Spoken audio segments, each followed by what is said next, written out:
Now picture a single figure, sitting alone, his presence like a crack in the fabric of that brilliance, radiating a quiet dread that you can't explain but can't ignore. My name is Mark Hadley, a quantum physicist chasing the edges of human understanding. The spring of 2019, at Stanford's Hewlett Teaching Center, I attended the International Symposium on Quantum Physics, expecting nothing more than academic debates and stale coffee. What I found instead was a man who would unravel everything. I thought I knew about life, death, and what lies beyond. The auditorium was a sea of pressed suits and murmured theories, the kind of place where egos clashed as loudly as ideas. Professor Tanaka's voice droned through a presentation on superposition states, his slides flickering with equations that danced like forbidden spells. I stood at the back, scanning the crowd, when my eyes caught on him, Dr. Dennis Carson. He sat in the last row, 3 empty seats on either side, as if the world had instinctively given him space. His pen scratched furiously across a worn notebook, pausing only when his gaze lifted to the screen, his face tightening with something that wasn't focus. It was fear. Feel that chill creeping up your spine? That's what I felt watching him. A man who seemed to carry a secret too heavy for the room to hold. I knew his name from dusty journals, groundbreaking papers on neural network patterning from the early 90s that had reshaped consciousness research. Then nothing. He'd vanished from academia, leaving whispers of burnout, breakdown, or something darker. Government work, some said. The symposium program listed him as Dr. Dennis Carson, Johns Hopkins, retired, but offered no talk. No abstract, just a name like a ghost lingering on the page. His isolation intrigued me, a puzzle in human form. During Tanaka's lecture, I stole glances, noting how his shoulders hunched, how his eyes darted to the exits as if expecting something to emerge from the shadows. When the session broke for coffee, the room buzzed with networking. Dennis moved, like a specter, weaving through clusters of chattering scientists. He filled a styrofoam cup, his movements deliberate, almost mechanical, and when a colleague approached with a smile, he offered a curt nod before slipping away. His badge hung crooked on a wrinkled Oxford shirt, the fabric creased as if he'd slept in it for days. You ever see someone who looks like they're running from something invisible? That was Dennis. Every step a calculated escape. I watched him retreat to a corner, his back to the wall, and felt a pull I couldn't explain, a need to understand what had carved that haunted look into his face. Later, after the final panel, I found him in the hotel bar, a dim space where the clink of glasses felt like the only anchor to normalcy. He sat alone at a table littered with conference papers, a glass of scotch sweating in his hand. His notebook lay open, pages dense with precise, almost obsessive handwriting. I approached, my own drink in hand, and gestured to the empty chair. "Mind if I join you, Dr. Carson?" Mark Hadley. He looked up, his eyes narrowing as they studied me, searching for something. Threat, motive, or maybe just recognition. "Carson, Dennis Carson," he said, his voice low, guarded. "You know that moment when you meet someone and feel like they're measuring your soul?" That's what his stare did to me. I sat without waiting for permission, leaning forward. "I've read your work on neural cascades and consciousness emergence. Brilliant stuff. I've been trying to weave your frameworks into my research on quantum coherence in microtubules." His posture stiffened, the glass in his hand freezing mid-twirl. "You're working on consciousness research?" The question came sharp, almost accusatory, as if I'd confessed to a crime. "Not directly," I said, keeping my tone light. "I'm a quantum physicist, but the overlap with neurology is fascinating. The idea that consciousness might have a quantum basis. It's become a side interest." I sipped my drink, watching his reaction. His fingers tightened around the glass, the amber liquid catching the bar's dim light like a trapped flame. "There's reason I left that field, Dr. Hadley." His voice was barely above a whisper, each word heavy with unspoken weight. "Listen closely now, because this is where the world starts to tilt." He stared into his drink, as if it held answers he didn't want to see.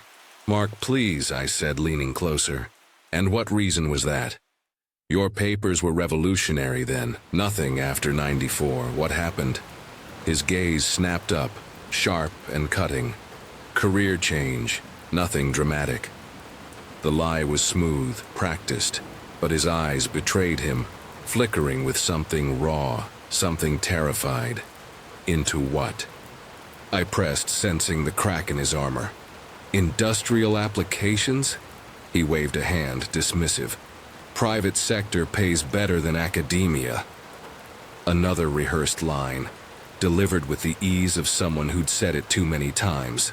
I shifted tactics, sensing he was slipping away. "I've just submitted a grant proposal," I said, watching his face. "Looking at quantum fluctuations in brain activity during near-death experiences." And here's where the air in the room changed, grew heavy like a storm rolling in. Dennis's hand froze, his drink halfway to his lips. His eyes widened, a flash of recognition, then alarm, as if I'd uttered a forbidden incantation. "Near death. Research." His voice dropped to a hiss, barely audible over the bar's hum. "You think that's clever, pushing into that territory?" I frowned, confused by the intensity of his reaction. "It's hardly unexplored. Decades of research, all wrong." He set his glass down with deliberate care, the clink against the table like a gavel. "Wrong methods, wrong conclusions, wrong questions." Feel that? The way his words sink into you, heavy with certainty, like they're pulling you into a truth you're not ready for. "What do you mean?" I asked, my curiosity sharpening. He glanced around the bar, his eyes scanning every corner, every shadow, as if something might be listening. Then he checked his watch, a nervous tick. "I should go." "We've barely started talking," I protested, leaning forward. "Trust me, you don't want to hear what I have to say." His hands trembled as he gathered his papers, the pages rustling like dry leaves. "Not here."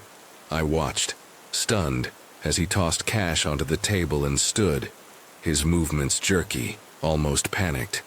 "At least not here," he muttered, more to himself than to me. And then he was gone, disappearing into the hotel's fluorescent glow. Have you ever felt a conversation leave a stain on you? Something you can't shake? That's what Dennis left behind. A shadow that clung to my thoughts. I finished my drink slowly, the scotch burning my throat as I replayed our exchange. His reaction wasn't professional disagreement. It was fear, raw and visceral, the kind that comes from knowing something you can't unlearn. As a scientist, I prided myself on chasing truth, no matter how uncomfortable. But this felt different, like I'd brushed against something I wasn't meant to touch. I paid my tab and headed for the elevator, my mind buzzing with questions. The parking lot was a desolate stretch of asphalt, the evening air sharp with the promise of rain. I crossed toward my rental car, my footsteps echoing in the quiet, when a figure stepped from between two vehicles. Dennis. His collar was turned up against the chill, his face half hidden in the sodium glow of the streetlights.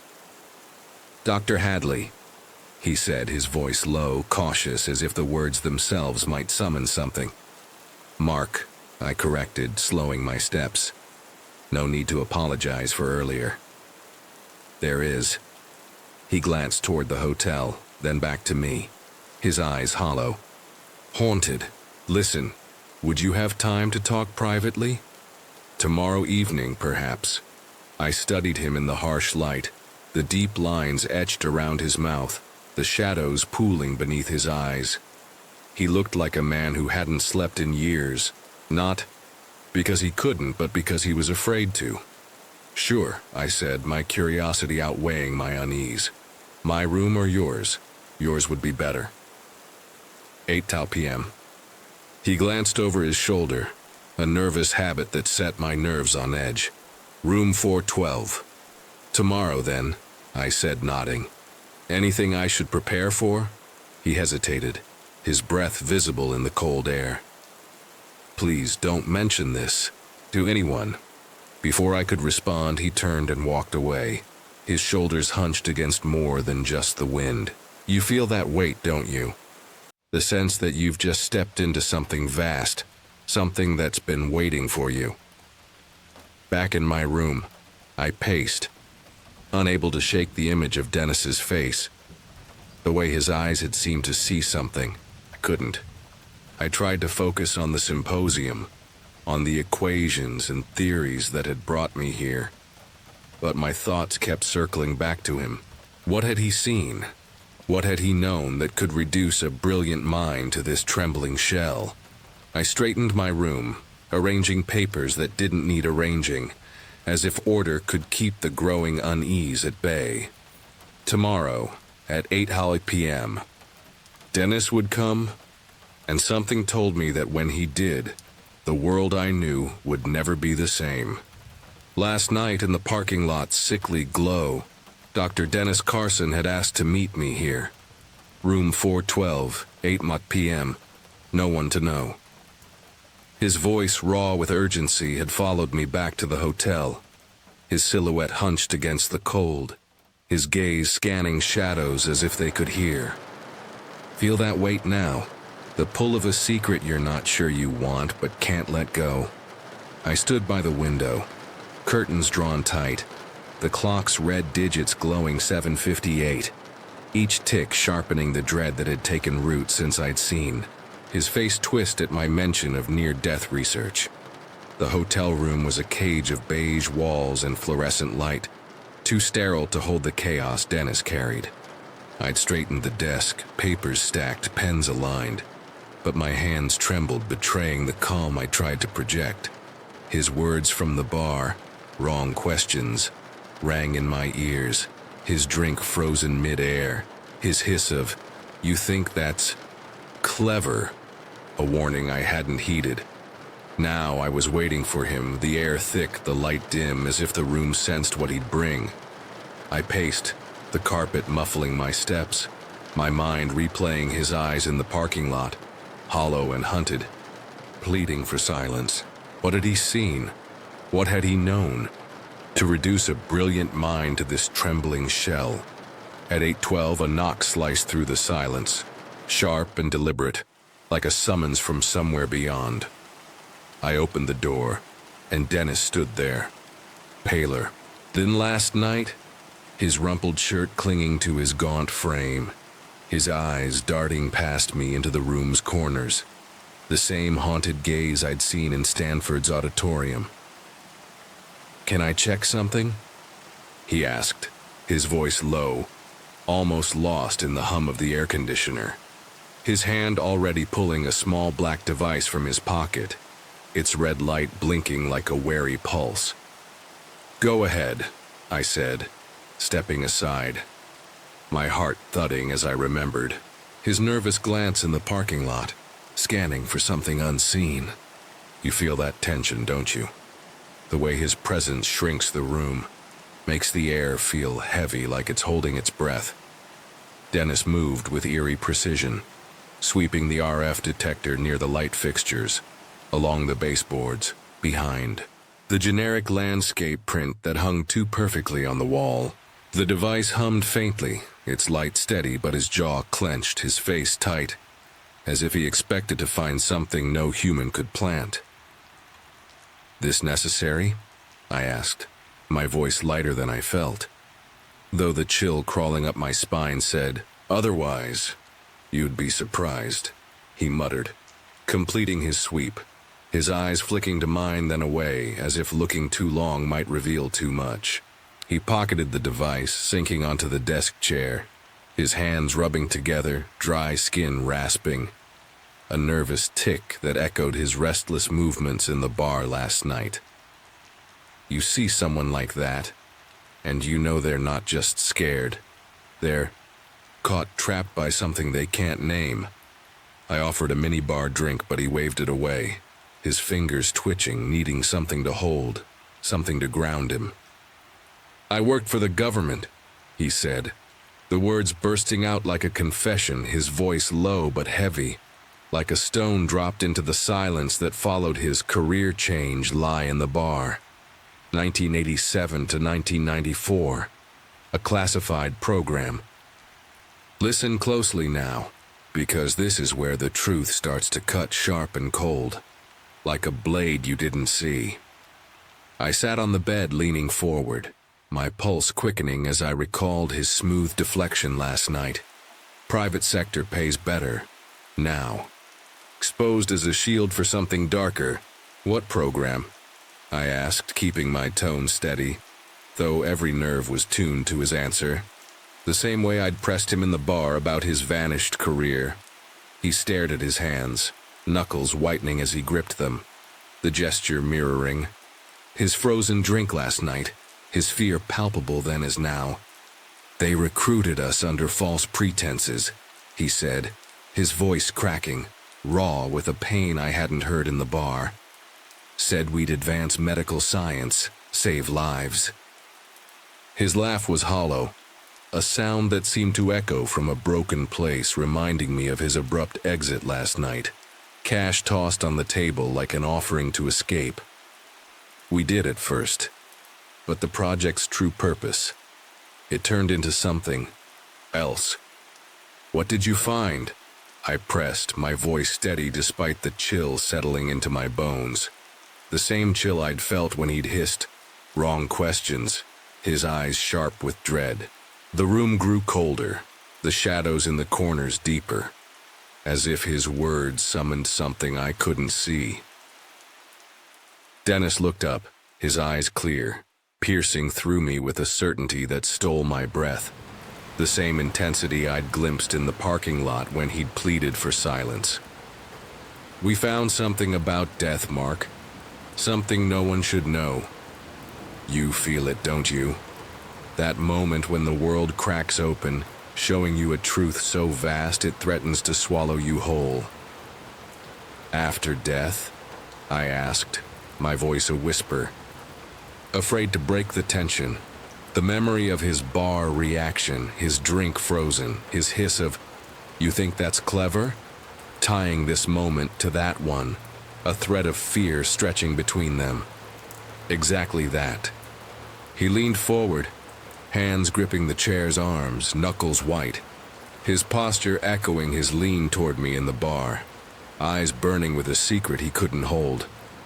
"And it's not what anyone thinks, not what anyone hopes for." His voice dropped, each word carved with conviction, stirring a primal fear in me. The same fear I'd felt watching him slip away from the bar, his eyes scanning for something beyond human. I swallowed, clinging to logic, the scientist in me rebelling against the horror in his tone. "How could you study that?" I asked, my words careful, as I'd been in the bar when I'd pressed him about his silence after 94.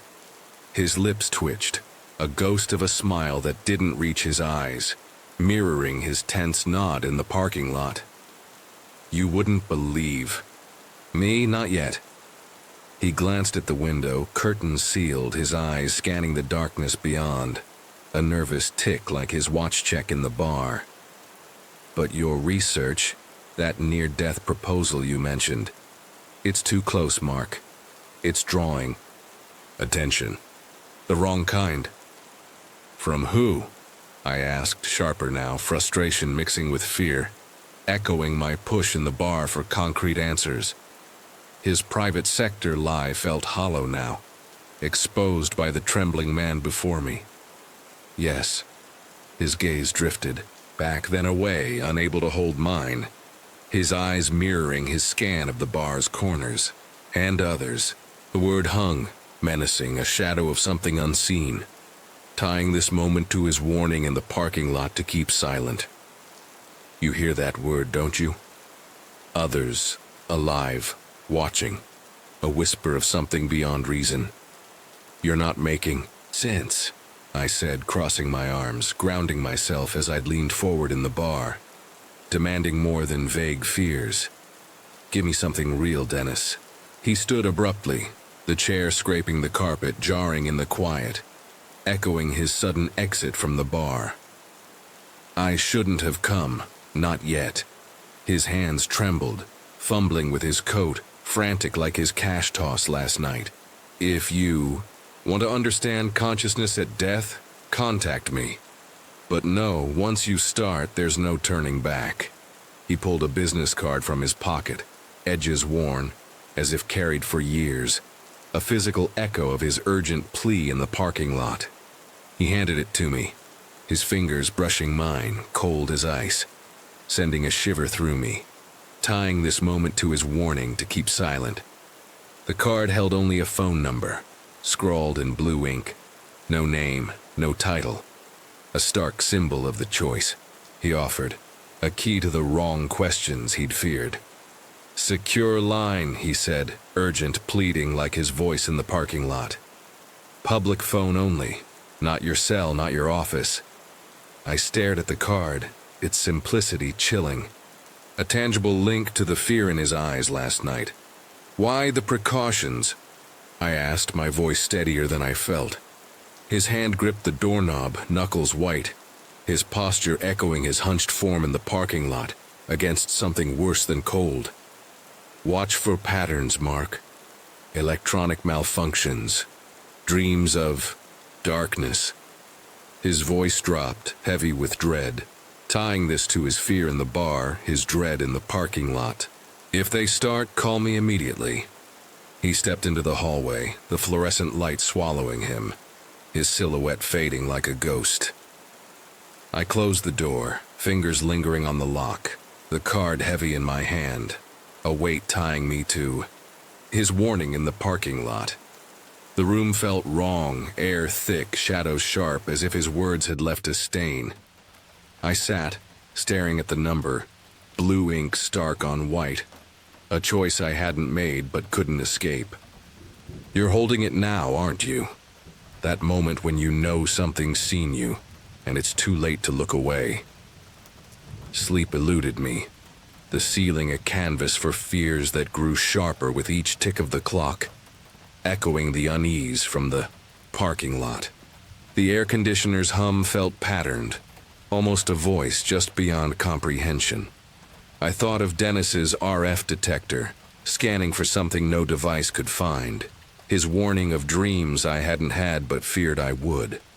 The card sat on the nightstand, edges curling, alive with the weight of his fear. A silent pull toward a truth I wasn't ready to face. "You feel it, don't you? That presence, just beyond the edge of sight, knowing your name, waiting for you to step closer." The hotel room's shadows lingered in my mind, the worn business card in my hand a heavy anchor to Dr. Dennis Carson's whispered warning. Watch for patterns, electronic malfunctions, dreams of darkness. His haunted eyes, the same ones that had pierced me in the bar when he'd hissed wrong questions, followed me as I stood at a gas station payphone outside Stanford, the cold December air biting my fingers. I dialed the number scrawled in blue ink, each ring sharpening the dread that had kept me awake, the hum of the hotel's air conditioner still echoing like a voice I couldn't name. Dennis's voice answered, thin and strained, the same raw edge from room 412. "It's Mark," I said, my breath visible in the chill. "I'm in." A pause stretched across the line, heavy, as if he weighed my choice. "Montana," he said, words tumbling out, urgent like his hotel plea to use a public phone. "Cabin outside Missoula. Come alone, cash only, switch cars if you can, tell no one." I hung up, the card's edges worn from my touch, its weight pulling me toward his fear, toward the others he'd spoken of, toward patterns I hadn't seen but felt lurking. The drive to Montana blurred into hours of icy roads, the rental sedan, swapped at a small airport as Dennis urged, groaning against the incline. Snow-blanketed dark pines, the slate-gray sky pressing down. The winds howl too close to the hum from room 412, a sound that carried shapes I couldn't grasp. The gravel road to the cabin was a jagged scar, tires crunching snow, the path narrowing until pines loomed like silent sentinels. No other vehicles, no life, just a silence that pressed against my ears, heavy as the hotel's stillness after Dennis left. The cabin emerged, weathered wood nestled against the forest, smoke curling from its chimney, frail against the vast, cold. Its ordinariness, a mountain retreat, clashed with the air's wrongness, a tension that tightened my chest, echoing the hotel's sharp shadows. I gripped the card in my pocket, its ink a silent guide, tying me to Dennis's trembling hands, his RF detector's futile sweep.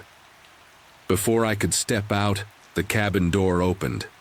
Dennis framed in warm light, his frame gaunt, unshaven, eyes wild, with vigilance the same hunted gaze from the bar, the parking lot, room 412.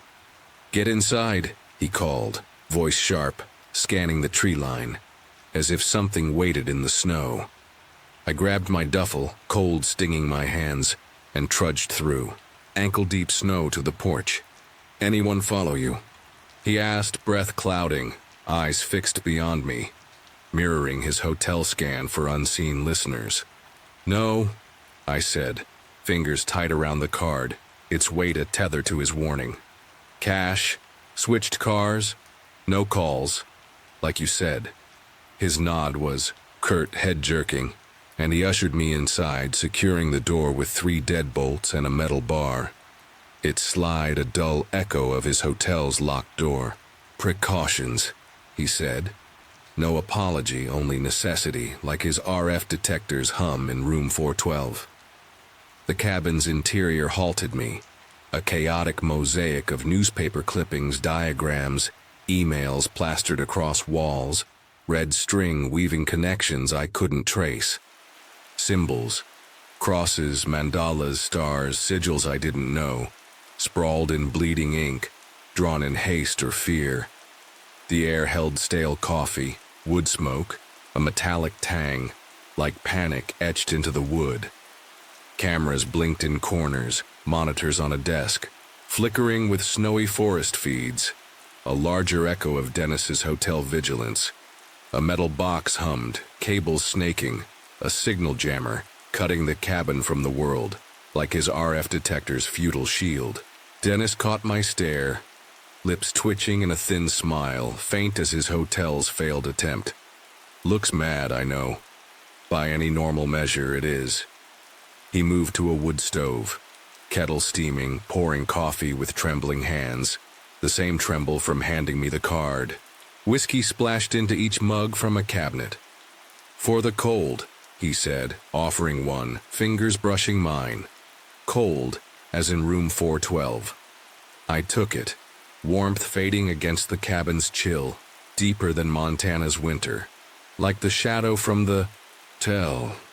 We sat, me on a worn sofa, him pacing, footsteps heavy on creaking boards like his abrupt stand in the hotel. "You came," he said softer. Eyes meeting mine briefly, the same clear intensity from room 412. After my warning, not many would. "The card," I said, pulling it from my pocket, its blue ink stark, a silent scream from his hotel plea. "Your words, malfunctions, dreams. I haven't seen them, but I feel something." The hotel's hum, sharper shadows after he left, lingered in my mind, a pattern I feared naming. "Not feel," he corrected, hands rubbing, rasping sharp, like his hotel whisper of others. "No." He stopped, eyes locking mine, burning, with certainty, stealing my breath, like his hotel confession of a truth no one should know. "Where to start?" he muttered, pacing again, restless as in room 412, 1987, I said, leaning forward. recalling his hotel mention of the government. Program? You said it began then. Tell me. He nodded, drinking deeply, steam veiling his face like his hotel pause before speaking of death. Johns Hopkins, he began, voice steady but heavy, a confession echoing room 412. Neural revival, brain. Injury, real progress. Pride flickered, swallowed by dread. He moved to a locked cabinet, key from his neck, careful as his hotel card handoff. The lock opened. A folder bound with elastic, edges worn like the card, placed between us. His fingers lingering, reluctant. They approached me at a conference, he said, voice tightening, like his hotel admission of false pretenses. 2 men, government, no agency. Classified project, humanitarian, they said. I opened the folder, breath catching at photocopied documents, black redactions swallowing text, government seals glinting, signatures, dates.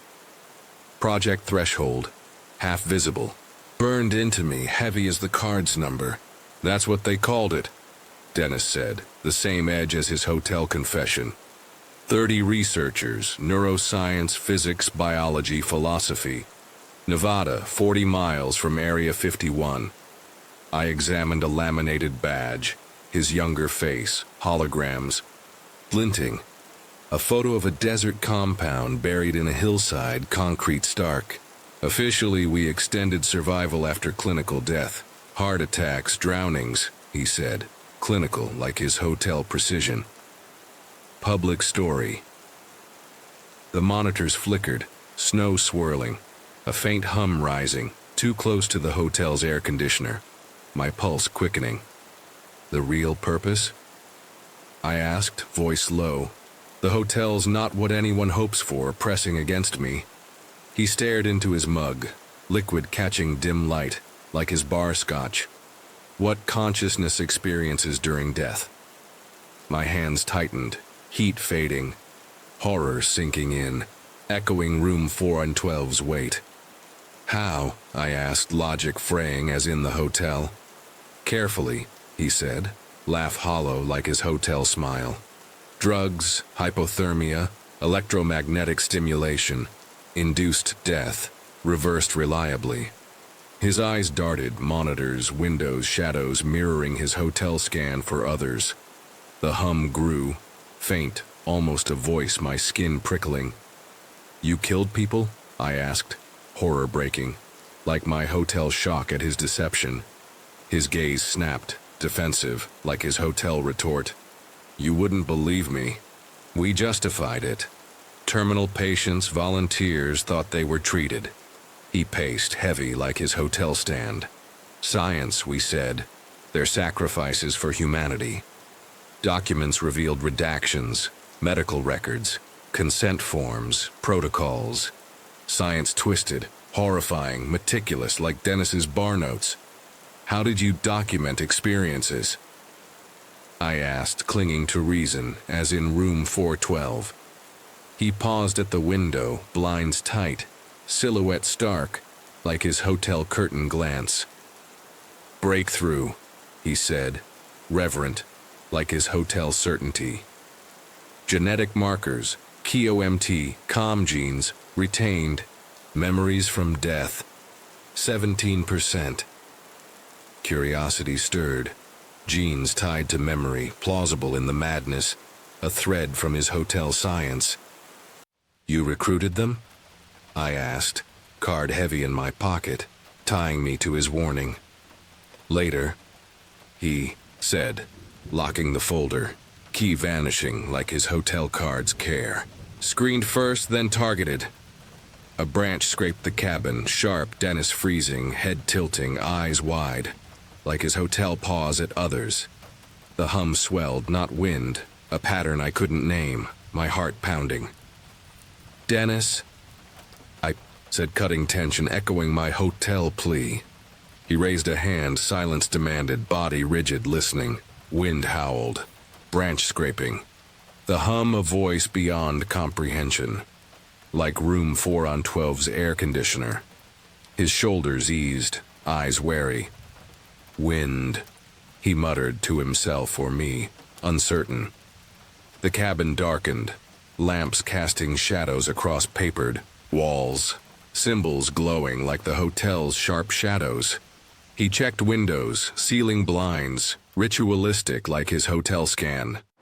Active at night, he said, low, like his hotel others.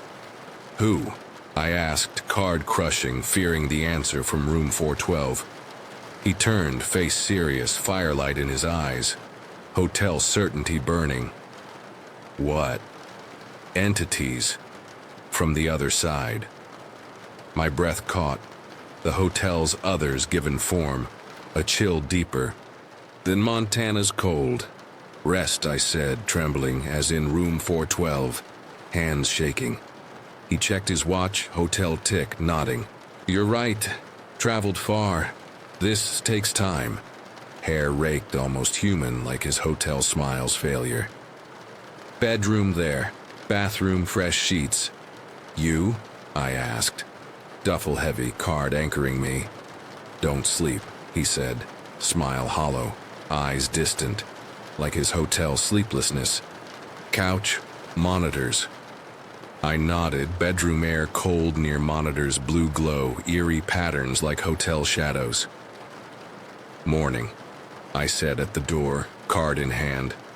His gaze drifted to a dark corner, voice low, like his hotel warning. Morning. I'll show you the void. What waits? He gestured to a white noise machine, light blinking like his RF detector. Use it. Blocks them. What? I asked, voice catching. Card's weight unbearable, knowing from room 412. Whispers, he said, turning, merging with shadows like his hotel exit. I closed the bedroom door, latch heavy, room sparse. Navy sheets, dresser, curtains tight like hotel drapes. I set my duffel down, card beside me. Dennis's words echoing, void entities, whispers, the dread of others. I switched on the white noise machine, static muffling wind, sounds I didn't name, like the hotel's hum. I lay back, clothed, ceiling cracks like veins, card a key to a truth that would shatter everything, pulling me into Dennis's shadow.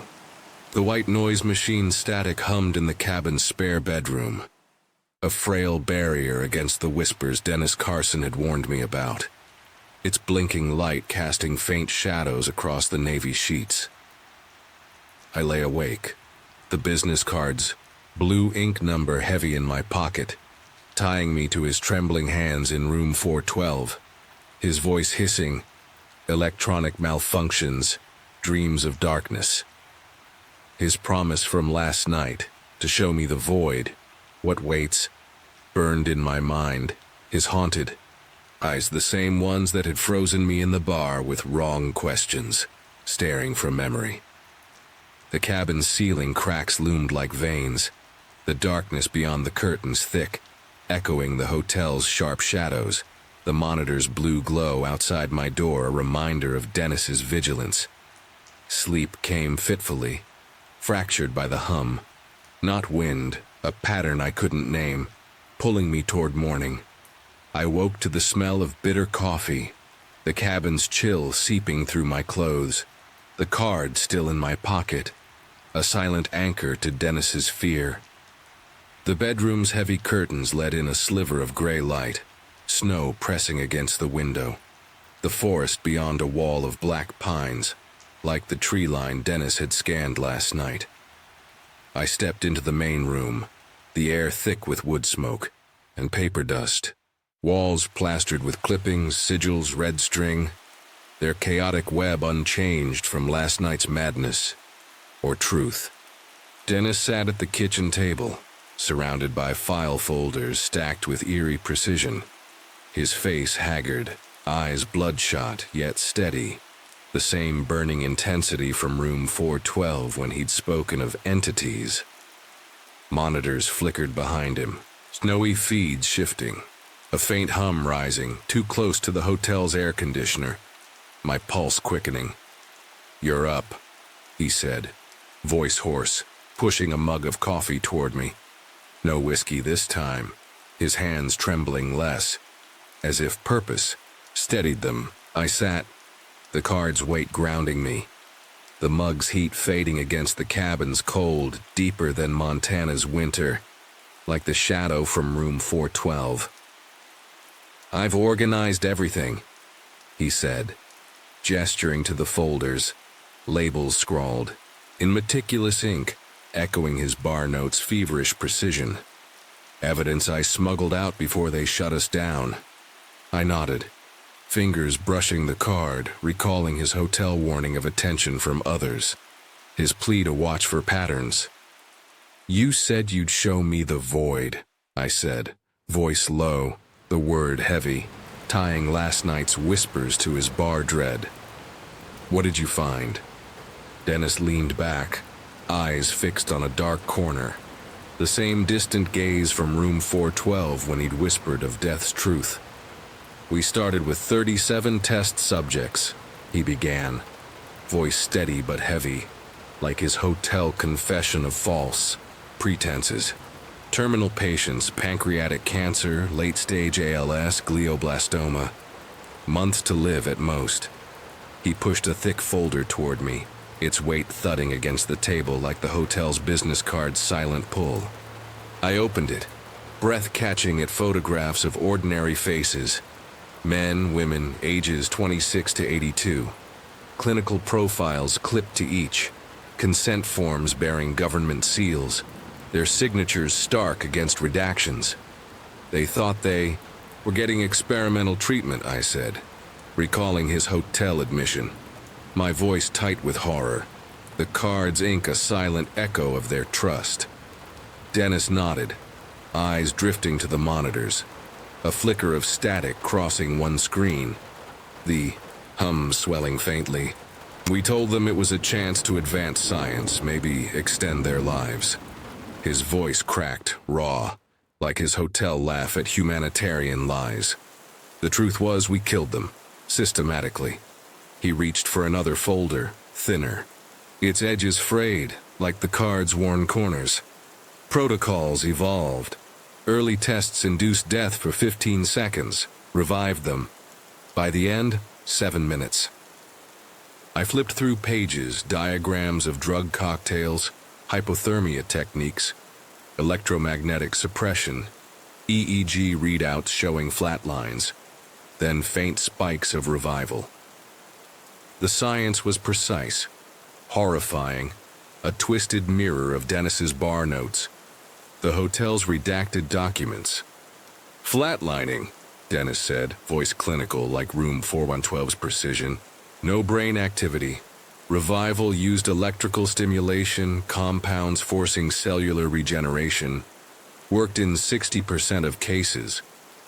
His eyes flicked to the monitors, static pulsing, my skin prickling as the hum grew, a pattern I feared naming. "The rest?" I asked, hands tightening around the mug, the card's weight heavier, tying me to his hotel warning of others.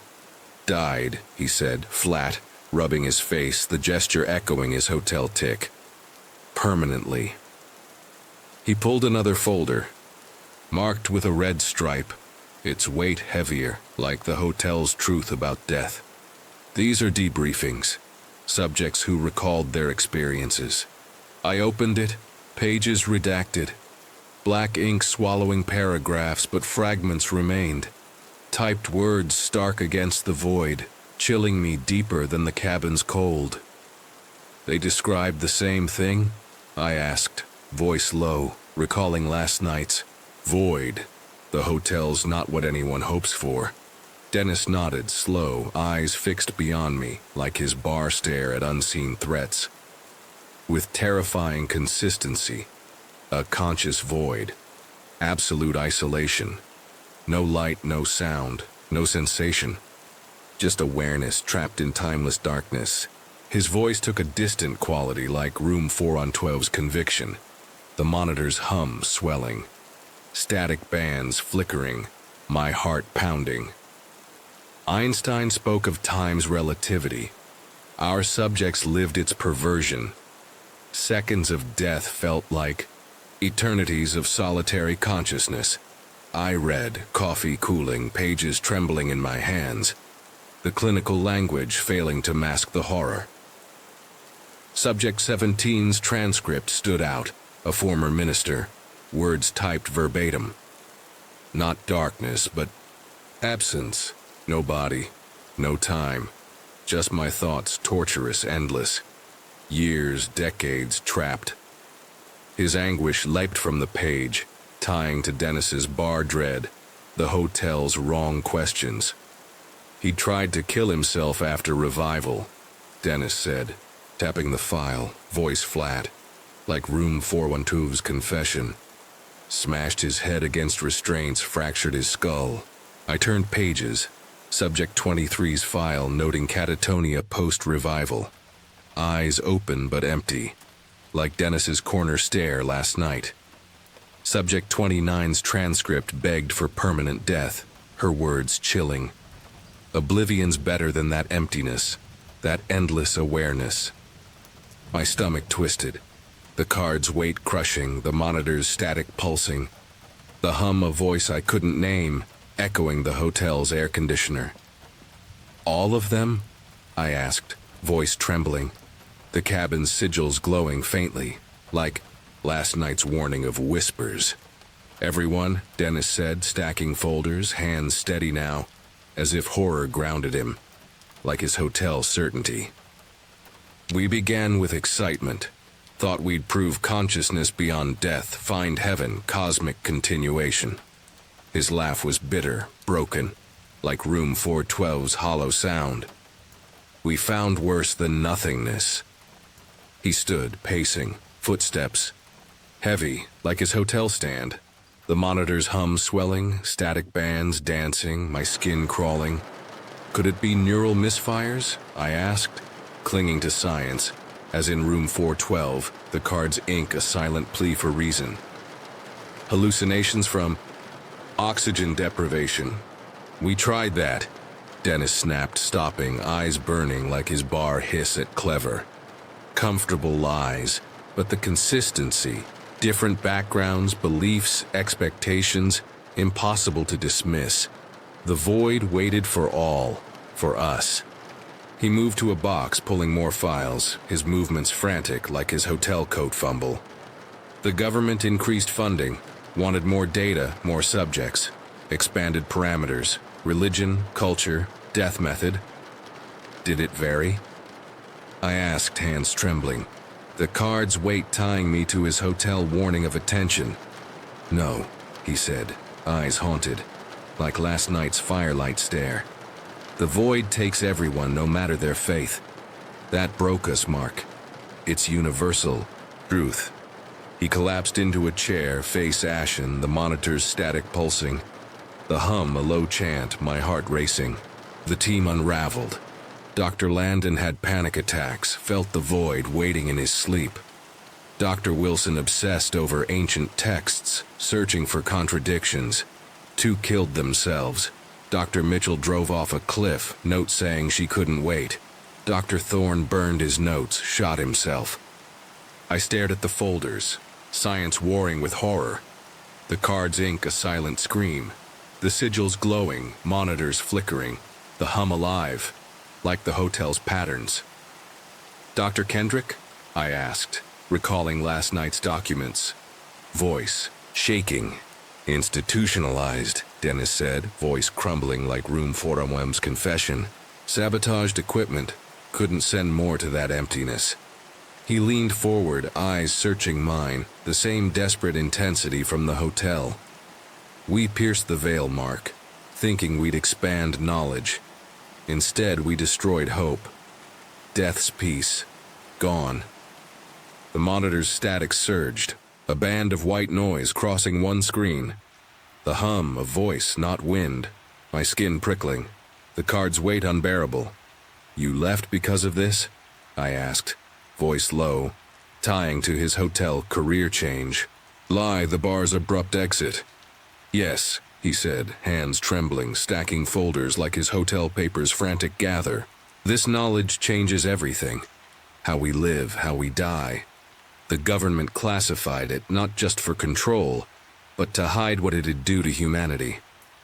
He paused, eyes drifting to the monitors, static pulsing, the hum swelling, a pattern I couldn't ignore, like room 412's air conditioner. "There's more," he said, reaching for a folder marked 36, hand hovering like his hotel paws at others. "Subject 36 changed everything, but first eat. This gets worse." He moved to the kitchen, shoulders hunched, like his parking lot stance, the folders pulsing with dark weight like the card's silent pull. I sat, hands trembling. The monitors hum alive, sigils glowing. The void's truth closing in, tying me to Dennis's fear, to the others watching, to a reality I couldn't escape. The cabin's kitchen table held the weight of truths too heavy to bear. Folders stacked like tombstones from Dennis Carson's revelations about the void, its endless isolation swallowing test subjects in Project Threshold. My fingers brushed. The business card in my pocket, its blue ink number a tether to his trembling hands in room 412. His warning of electronic malfunctions, dreams of darkness, echoing through the monitor's faint hum, their snowy feeds flickering behind him. Last night's promise, Subject 36 changed everything. Hung in the air, his haunted eyes, the same ones that had pierced me in the bar with wrong questions, burning with a fear deeper than the Wukong he'd described. The cabin's walls, plastered with clippings, sigils, and red string, glowed faintly in the morning's gray light, the air thick with wood smoke and dread, like the hotel's sharp shadows after his departure. Dennis heated canned soup on the propane stove, his movements mechanical, shoulders hunched as they'd been in the parking lot. The monitor's hum swelling faintly, a sound too close to the hotel's air conditioner. I sat, coffee cold, the card's weight grounding me, my mind churning with Subject 17's endless torment, Subject 29's plea for oblivion, the void's universal hunger. "You said it gets worse," I said, voice low, tying to last night's. Pause at Subject 36, the sigils on the walls pulsing like the hotel's corners. "How?" He set bowls of soup before us, steam rising, his face ashen, eyes bloodshot yet steady, the same intensity from room 412 when he'd spoken of entities. "Eat," he said, voice hoarse, sitting across from me, his spoon untouched, as if food was a ritual he'd forgotten. I forced down a spoonful, the broth tasteless, the cabins chilled deeper than Montana's snow, like the dread from his bar confession. The monitors flickered, a static band crossing one screen, the hum growing, my pulse quickening, tying to his hotel warning of patterns. October 1994, Dennis began, eyes fixed on a dark corner, like last night's stare at the cabin's shadows. We'd refined our protocols. 23 subjects confirmed the void, endless, isolating, timeless. His voice was steady, clinical, like room 412's confession of death's truth, but his hands trembled, brushing a folder marked A 36 in faded red ink, its weight heavier than the card's silent pull. Harold Weber, Subject 36, was different. 78 terminal pancreatic cancer, 6 weeks left. Former physicist, worked on quantum field theories in the 60s. He opened the folder, a photograph slipping out. An elderly man with piercing eyes, thin face, intelligence undimmed by illness.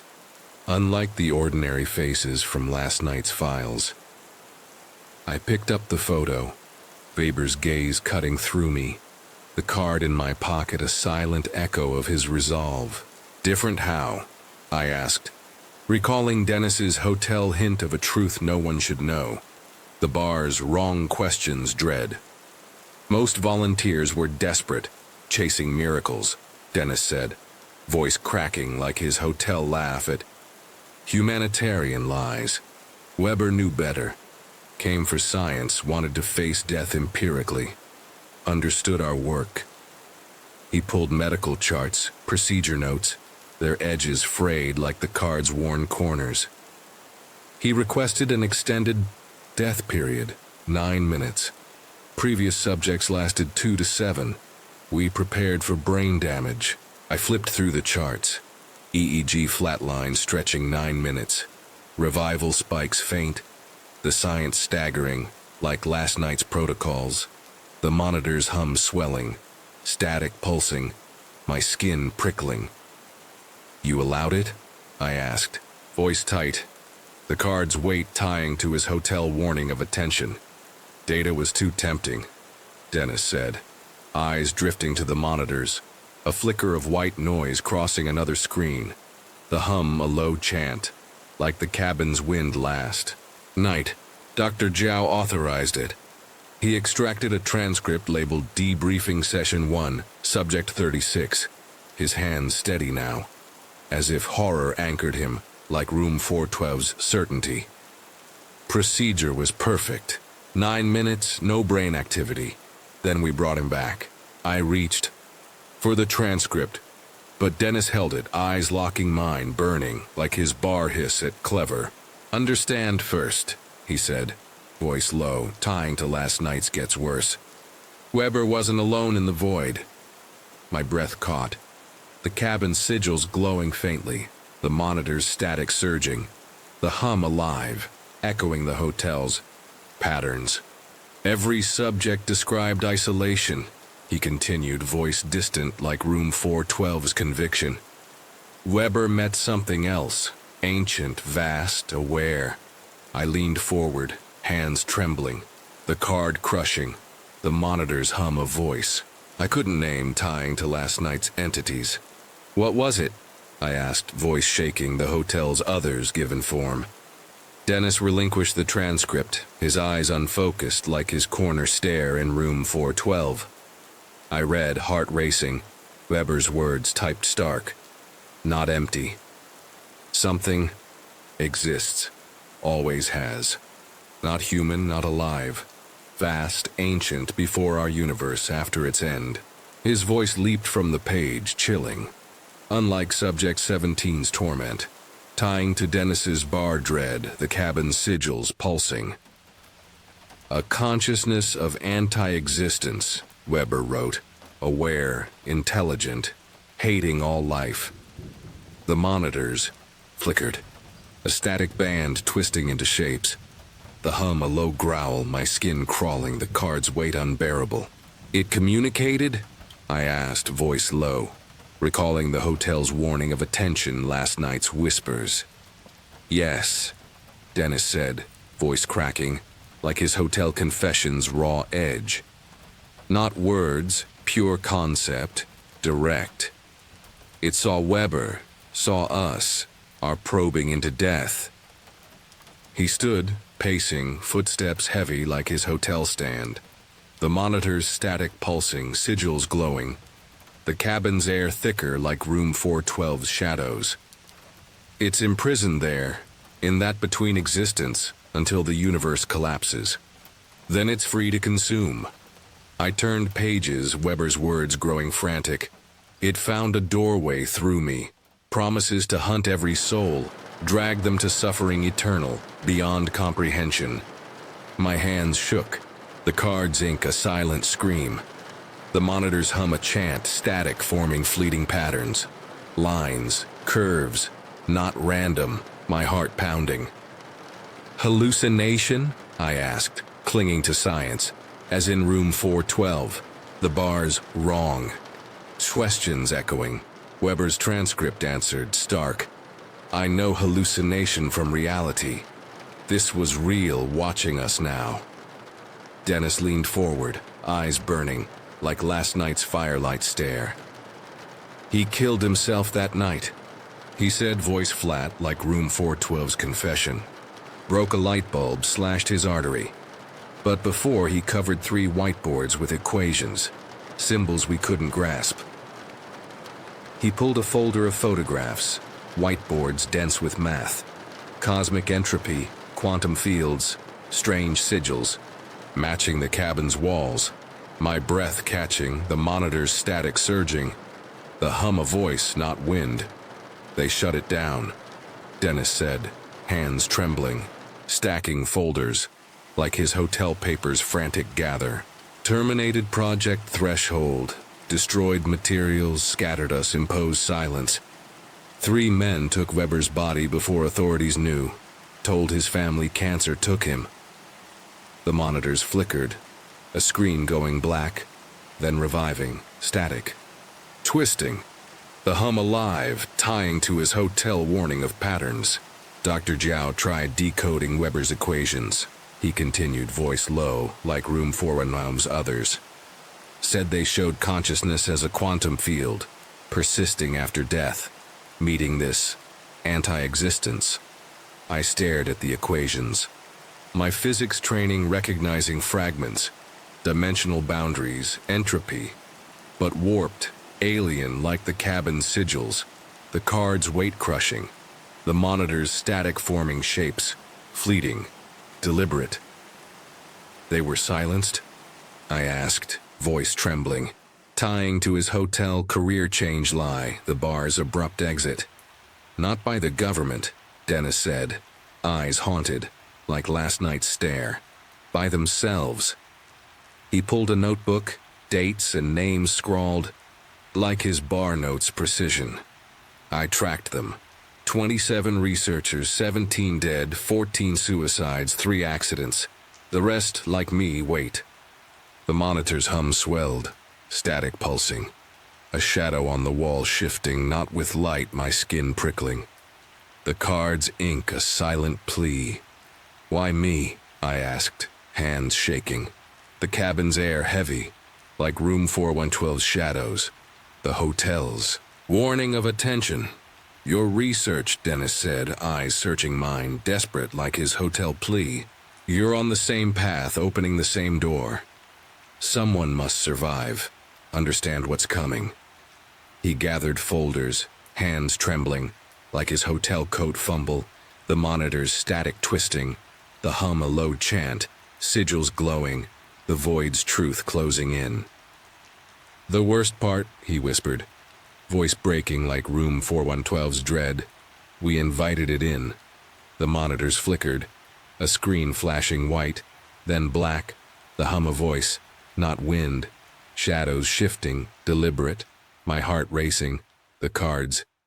Weight tying me to Dennis's fear, to the others watching, to a reality I couldn't escape.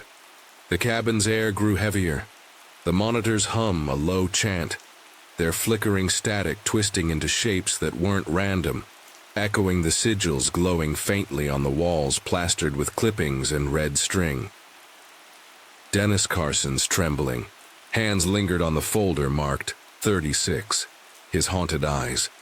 The same ones that had pierced me in the bar with wrong questions, now dulled by the weight of Harold Weber's encounter with the ancient entity. Its promise to hunt every soul.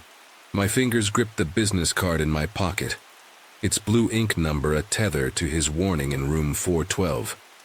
Electronic malfunctions, dreams of darkness. The reality of that warning alive in the cabin's shadows. The monitors pulsing static, and the hum that wasn't wind like last night's whispers. The soup bowls sat untouched, steam gone. The cabin's chilled deeper than Montana's snow, like the dread from Dennis's confession of we invited it in moments ago. Dennis slumped in his chair, face ashen, eyes drifting to a dark corner, the same distant gaze from room 412 when he'd spoken of others. The monitors flickered, a screen flashing white then black, static forming fleeting patterns. Lines, curves, deliberate. My pulse racing, tying to his hotel warning of patterns. After Weber, he said, voice barely audible, cracking like his hotel laugh at humanitarian lies. None of us slept. We felt it, watched from beyond perception. His hands rubbed together, rasping, a nervous tick from the hotel. The sigils on the walls pulsing, the hum swelling, a voice I couldn't name like the hotel's air conditioner. What happened to the team? I asked. Voice low, the card's weight crushing. Recalling his notebook of suicides from last night. The bar's abrupt exit. The hotel's frantic paper gather. They broke, Dennis said, eyes fixed on the monitors. Static twisting, a shadow, on the wall shifting. Not with light, my skin prickling. Dr. Jiao vanished in 2003, no trace. Dr. Erickson crashed his car in 98, single vehicle, 90 miles an hour. Dr. Patel overdosed in 2001, lab chemicals. His voice was flat, clinical, like Room 412's confession. But his hands trembled, gripping the table like his hotel coat fumble. 17 dead, 14 by their own hands, 3 accidents, suicides by another name. The rest, like me, wait. The monitor's hum grew, static pulsing. A second screen flickering, the shadow stretching, unnatural. The card's ink, a silent scream. Why? I asked, hands shaking. The cabin's air thick like the hotel's shadows tying to his bar dread. Last night's entities. Not the government, Dennis said, eyes haunted. Like his firelight stare in the cabin. The entity, they, couldn't bear its gaze. He pulled a battered journal. Pages dense with dates, names like his bar notes' feverish precision. The monitor's static forming shapes, fleeting, deliberate. My heart pounding. Landon called me before he shot himself. Said he felt it watching, always watching. The hum swelled. A low growl. The sigils glowing. A shadow curling along the wall, against the lamp's light. My breath catching. The card's weight tying. To his hotel warning of attention. How do you know it's real? I asked. Clinging to science as in Room 412. The bar's wrong questions echoing. The monitor's static surging. The hum alive, like last night's wind. Dennis didn't answer, moving to a shelf, pulling an old cassette player, his hands shaking worse like his hotel card handoff. Started recording my sleep in 97, he said, voice low like Room 412's others. Nightmares too consistent. He pressed play, static hissing. Then his voice layered unnatural shifting languages, Greek, Sanskrit, something unplaceable. Rising, falling, mid-sentence twists, my skin crawling, the monitor's hum matching. Static pulsing, the shadow stretching, deliberate, the card's ink a silent plea. I don't speak them, Dennis whispered, stopping the tape, eyes wide like last night's pause at the wind. Linguists found 11 languages, 3 dead, some phrases unknown. I rubbed my face, searching for reason, as in the hotel, the bar, the monitor's static twisting, the hum of voice, not wind, the shadow moving against physics, tying to his warning of patterns. Crypto-amnesia? I asked, voice trembling. The sigils glowing, the card crushing. Tested that, Dennis said, pulling another journal. Experiments scrawled like his bar notes. Isolated myself, no media, tracked every word. Languages, continued some predating humanity. He slumped, looking older.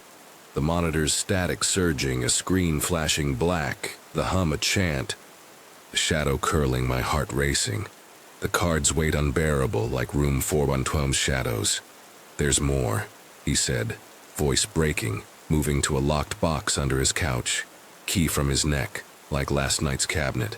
He pulled VHS tapes, labeled, more journals, selecting one tape, sliding it into an ancient VCR.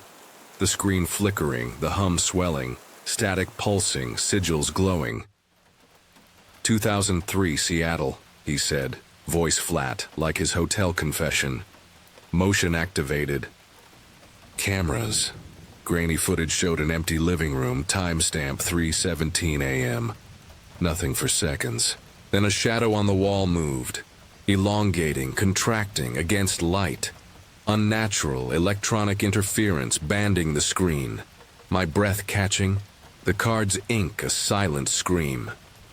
Physics doesn't allow that, Dennis said.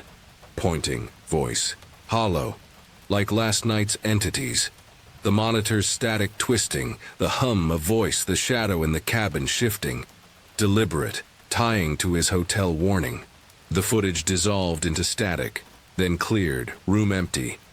The VCR ejecting, the cabin's monitors flickering, a screen going black. The hum alive, my skin prickling. Hundreds of incidents, Dennis said, voice low like room 4 times dread. Devices malfunction, shadows move, objects shift. Always when I researched death, the void. I stood, needing to move. The cabin's air heavy, like the hotel's shadows. The monitor's static pulsing, sigils glowing, the hum a chant. The card's weight tying to his bar dread, last night's whispers. There must be explanations, I said, voice shaking as in room 412. The bar, the shadow curling, unnatural, my heart pounding. I know what I've seen, Dennis snapped, fist slamming the table, papers scattering like his hotel stand. The monitor's static surging, a screen flashing white. The hum a growl, the shadow stretching against light. The card's ink, a silent plea. His voice dropped, barely audible, like last night's firelight stare. I know. He gathered papers, hands trembling like his hotel coat fumble. The sigils glowing, the hum alive, the shadow moving. Deliberate, my breath catching. After Boeing, he said, voice low, like room 412's career change. Lie, I transferred to Montana, needed isolation. Researched alternatives to the void. He gestured to bookshelves, texts on quantum physics, mysticism. Like his bar notes' precision, the monitor's static twisting, the hum of voice, the shadow curling, unnatural, tying to his hotel warning of patterns. Quantum consciousness, multiverse theories, Egyptian rituals, nothing holds against Weber's truth. His face crumpled, eyes red, like last night's confession, the monitor's static surging, a screen going black, the hum a chant. The card's weight crushing. Have you tried help? I asked, voice trembling. As in room 412, the bar, the sigils glowing, the shadow moving. The hum alive, my heart racing. Tried in '98, Dennis said, laugh hollow like his hotel confession's edge. 3 psychiatrists, PTSD, schizophrenia, antipsychotics. Nothing stopped it. He pushed his bowl away, untouched, like his hotel drink. The monitor's static pulsing, the hum of voice, the shadow stretching, unnatural. The card's ink a silent scream. Not mental, Mark, metaphysical. The cabin's air thickened like room 412's shadows. The sigils glowing, the hum a chant, my skin prickling. He stood, moving to the monitors, eyes fixed, like last night's vigilance.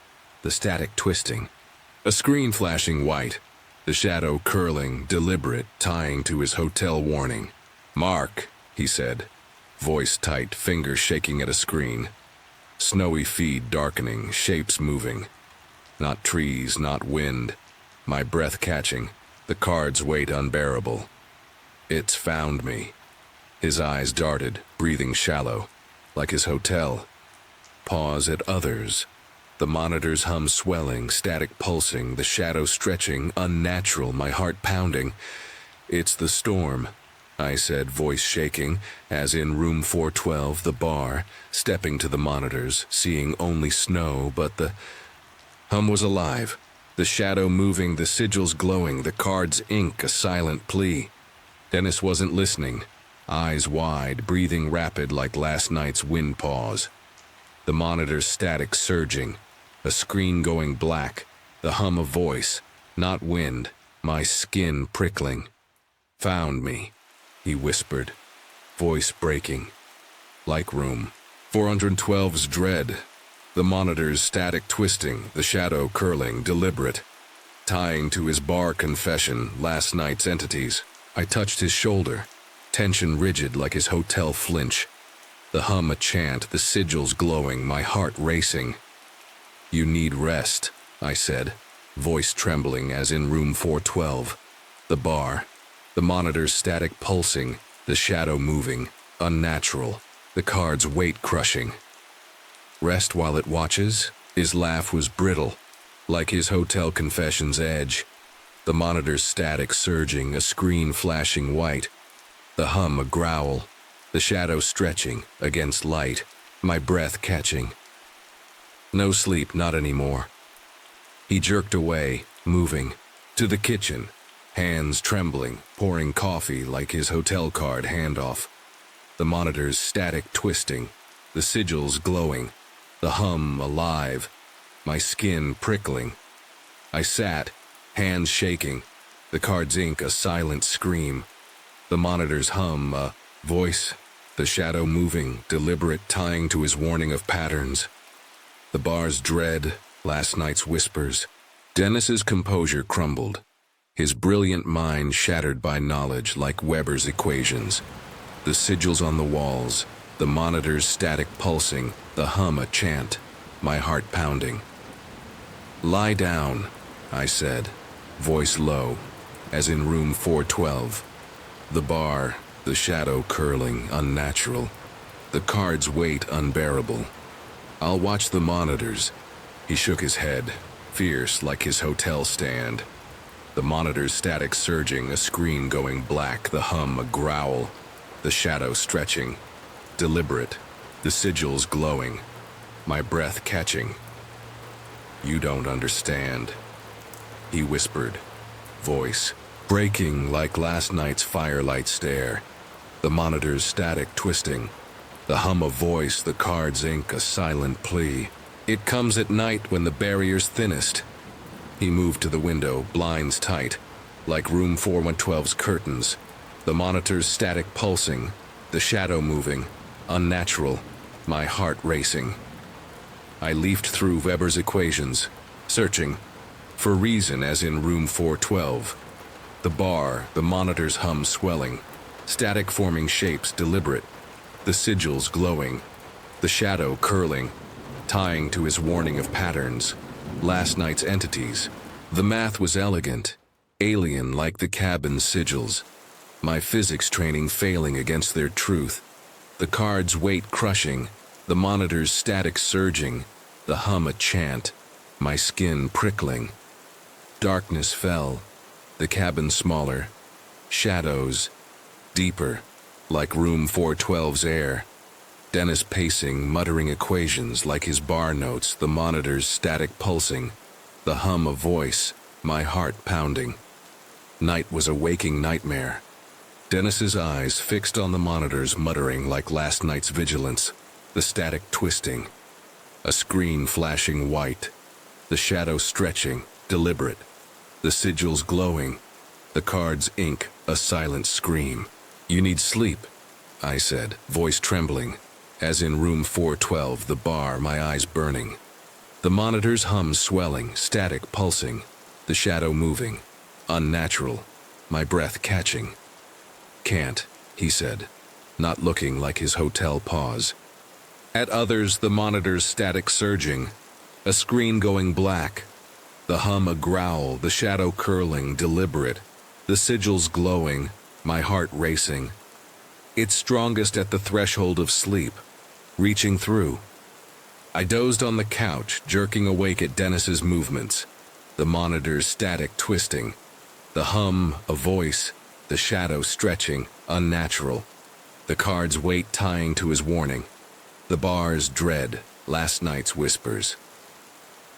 Morning brought, harsh light, snow reflecting outside, the cabin's chaos stark like room 412's shadows, the monitor's hum fading, static calming, the sigils dim, but the shadow lingered, faint, unnatural, my skin prickling. Dennis looked worse, eyes sunken yet purposeful, pulling folders from hidden containers like last night's box, the card's ink a silent plea, the monitor's static pulsing, the hum a chant, my heart pounding. They implemented protocol, infinite silence, he said, voice clinical. like room 412's confession handing me photos of explosives around a desert facility, like his hotel redacted documents. Demolished the facility, collapsed caves, erased it. Who took these, I asked, voice low. The card's weight crushing, tying to his bar exit. The hotel's warning. Dr. Wilson, Dennis said, eyes fixed on the monitors, static flickering. The hum swelling, the shadow curling, deliberate, my breath catching. Cost him his life. The monitor's static pulsed, a screen flashing white. The hum a voice, not wind. The sigils glowing, the card's ink a silent scream, tying to last. Night's entities, the hotel's patterns, they killed him? I asked, hands shaking. The cabin's air heavy, like room 412's shadows. The monitor's static twisting, the shadow moving, unnatural. My heart racing. No, Dennis said, laugh brittle, like his hotel confession's edge. The monitors, static surging, a screen going black, the hum a growl, the sigils glowing, my skin prickling. We do it ourselves eventually. He pushed documents, reassignments, NDAs like his hotel files. The monitor's static pulsing, the shadow stretching, deliberate. The card's weight unbearable, tying to his bar dread. Last night's whispers. You need to leave, Dennis said, abrupt like his hotel stand, gathering my duffel, hands trembling, like his hotel coat fumble. The monitor's static twisting, the hum of voice, the shadow curling, unnatural, the sigils glowing, my heart pounding. Today, it's not safe for you here. He packed my things, efficient like his hotel card handoff. The monitor's static surging, a screen flashing white, the hum a chant, the card's ink, a silent plea. Why now? I asked, voice trembling, as in room 412. The bar, the monitors, static pulsing, the shadow moving, deliberate, the sigils glowing, my breath catching. Yesterday you wanted me to know everything. Yesterday you needed to understand, Dennis said, pausing, eyes burning like last night's firelight stare. The monitor's static twisting, the hum of voice, the shadow stretching, unnatural, the card's weight crushing. Now, you need to survive. He resumed packing, the monitor's static surging, a screen going black, the hum a growl, the sigils glowing, my heart racing. I stood, reluctant, the cabin's air heavy, like room 412's shadows, the monitors, static pulsing, the shadow curling, deliberate, the card's ink tying to his hotel warning, the bar's dread, last night's entities. This isn't the end, I said, voice low as in room 412, the bar, the monitor's static twisting, the hum of voice, the sigils glowing, my breath catching. There's help. No, Dennis said, emotion cracking, like his hotel confession. The monitor's static surging, a screen flashing white, the shadow stretching, unnatural. The hum a chant, my heart pounding. You don't grasp it yet. He looked to the tree line, eyes scanning like last night's vigilance. The monitor's static pulsing, the sigils glowing, the card's weight unbearable, tying to his bar exit, the hotel's patterns. Promise. You'll wait, I said, voice trembling. As in room 412, the bar, the monitor's static twisting, the hum of voice, the shadow curling, deliberate, the sigils glowing, my breath catching. Let me find alternatives. No time, Dennis said, pressing an envelope into my hand. Sealed, unmarked save for numbers, symbols like the cabin's sigils, the monitor's static surging, a screen going black, the hum a growl, the cards. Ink a silent plea tying to his hotel card handoff, last night's box.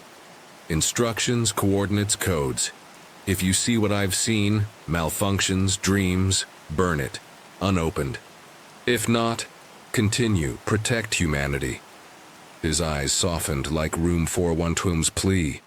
The monitor's static pulsing, the shadow moving, unnatural, the sigils glowing, my heart racing. I stared at the envelope, Heavy, like the card. The cabins, air thick, like room 4 and 12's shadows. The monitor's static twisting. The hum of voice, the shadow curling, deliberate, my breath catching. You need help, I said, voice low. As in room 412, the bar, the monitor's static surging. A screen flashing white. The hum a chant, the sigils glowing, the card's weight crushing. No help, Dennis said, voice steady, almost peaceful, like his hotel confession's edge. The monitor's static pulsing, the shadow stretching, unnatural. The sigils glowing, my heart pounding. Go! Don't call. Don't write. If I'm right, you'll never hear from me again. Mercy. He pushed me to the door, eyes scanning the forest like last night's tree line. The monitor's static twisting, the hum of voice, the shadow curling, deliberate, the card's ink. A silent plea tying to his bar dread, the hotel's patterns. Outside, snow glared, my car half buried, driveway cleared, like Dennis's hotel urgency. The monitor's static fading, the hum softening, but the shadow lingered. Faint, unnatural, my skin prickling. Drive carefully, Dennis said, handing my keys like his hotel card. The monitor's static pulsing, the sigils dim, the card's weight unbearable, tying to last night's entities. I trudged to the car, turning once, Dennis rigid on the porch, eyes clear, peaceful unlike his bar flinch. Room 412's panic, last night's stare, the monitor's static twisting, the hum a chant, my heart racing. I drove. Rear-view mirror holding Dennis's fading figure, solitary against snow, until a bend erased him. The card in my pocket heavy, the envelope on the seat, like his hotel warning. The bar's dread, last. Night's whispers, the monitor's static pulsing, the shadow curling, deliberate, my breath catching. 3 days later in a Missoula hotel, my phone rang at 6:42 a.m. A detective's voice tight. My contact details found on Dennis's table. The card's ink a silent scream, tying to room 412's plea, last night's envelope. Dennis Carson's. Dead, he said, voice strained like the hotel's air. Self-inflicted gunshot, 3:17 a.m. yesterday. I closed my eyes, seeing Dennis's peaceful gaze, the monitor's static twisting, the hum of voice, the shadow moving, unnatural, the sigils glowing, my heart pounding. Something else, the detective said, voice tight like room 412's dread. Cabin walls covered in symbols painted in his blood.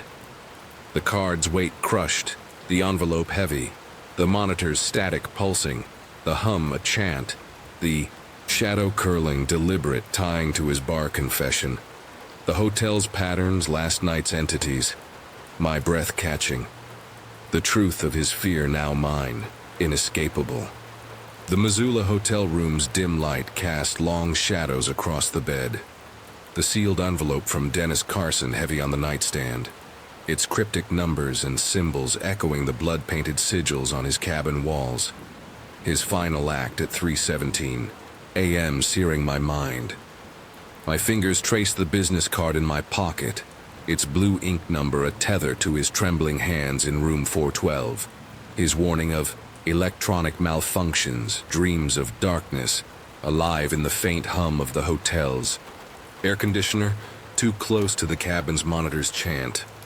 Dennis's haunted eyes, the same ones that had pierced me in the bar with wrong questions, stared from memory, his peaceful gaze on the cabin porch now a ghost.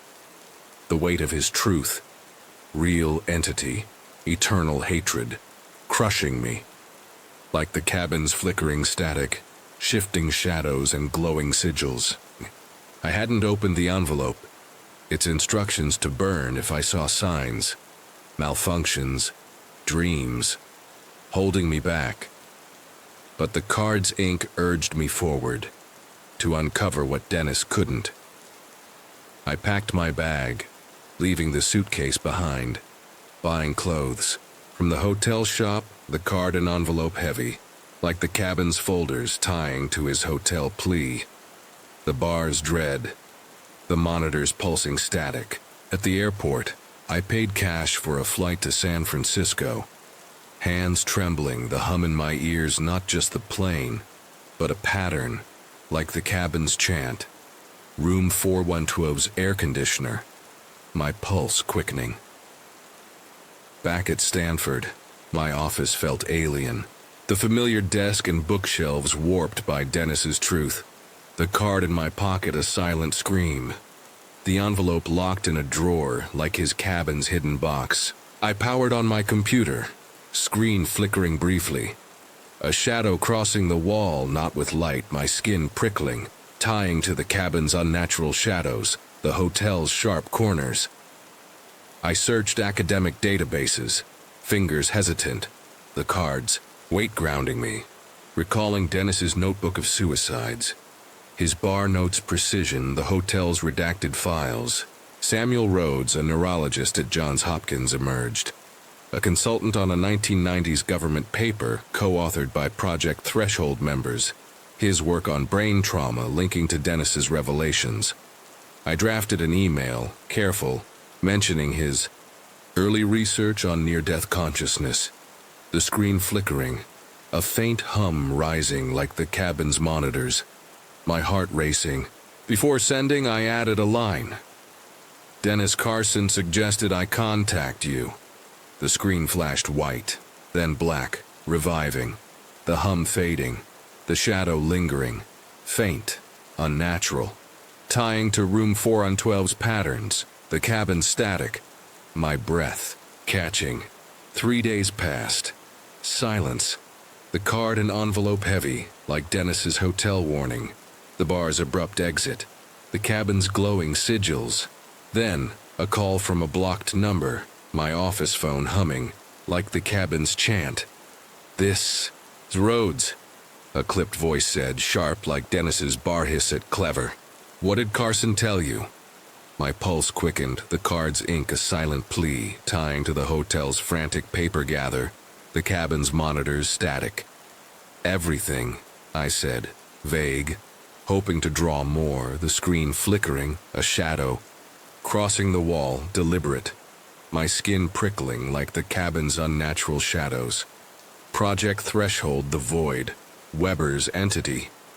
Rhodes exhaled, heavy, like Dennis's hotel laugh.